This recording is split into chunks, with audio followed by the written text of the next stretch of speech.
Powerhouse, presented by Alliant Energy.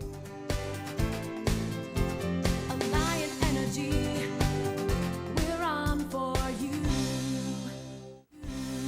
I think I've got enough to get started. I think so, Megan. We got, let's see, five bundles of, yeah, that looks good.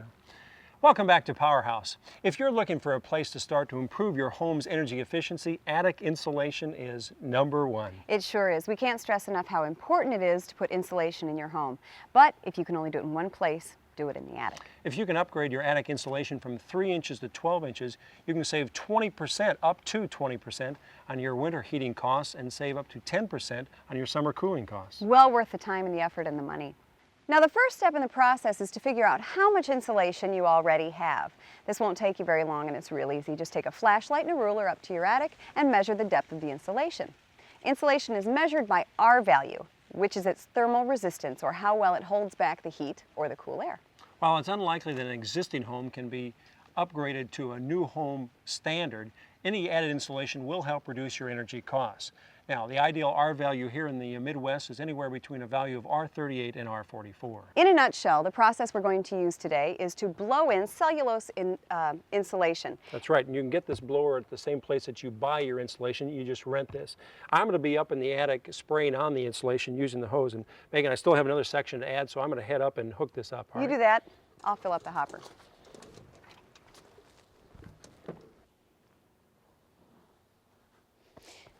Now, as I said before, the type of insulation that we've chosen for this application is blown-in cellulose insulation. And if you look closely, you can see the newsprint in here. That's because it's made of recycled paper products, which have been chemically treated so that they are flame retardant and insect repellent, which is a great thing. Now, you've got a couple other choices too.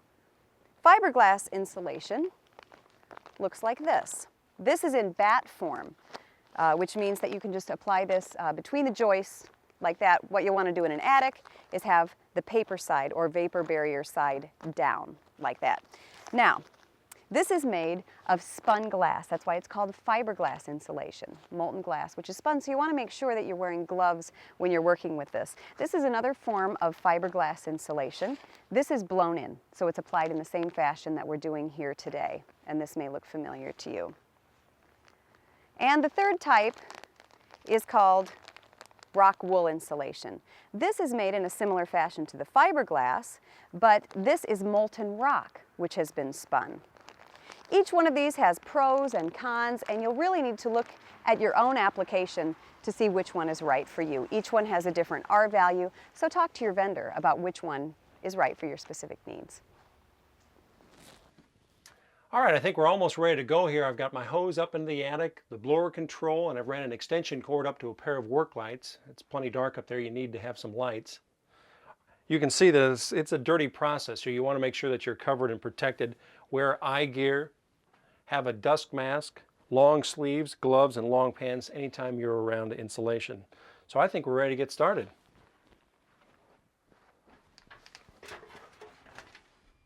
Couple of final points before we get started. It's important that you have proper air ventilation in the attic so that the air temperature is the same inside as it is outside. That'll prevent any condensation and ice dams that will build up. To help that from not happening, you want to have baffles. You can see baffles are already built in here. They allow the air to flow up past the insulation along the roof of the ceiling.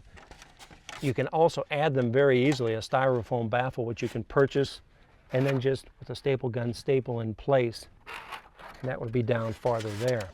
Megan talked a little bit about the vapor barrier. You want to have that put down as well before you blow in your insulation. And walk on the joists up here. Keep in mind the floor right here is the ceiling down below and it's drywall. You could step right through that, so stay on the joists. All right, I think we're ready to get started. Get everything in place and let's get at it.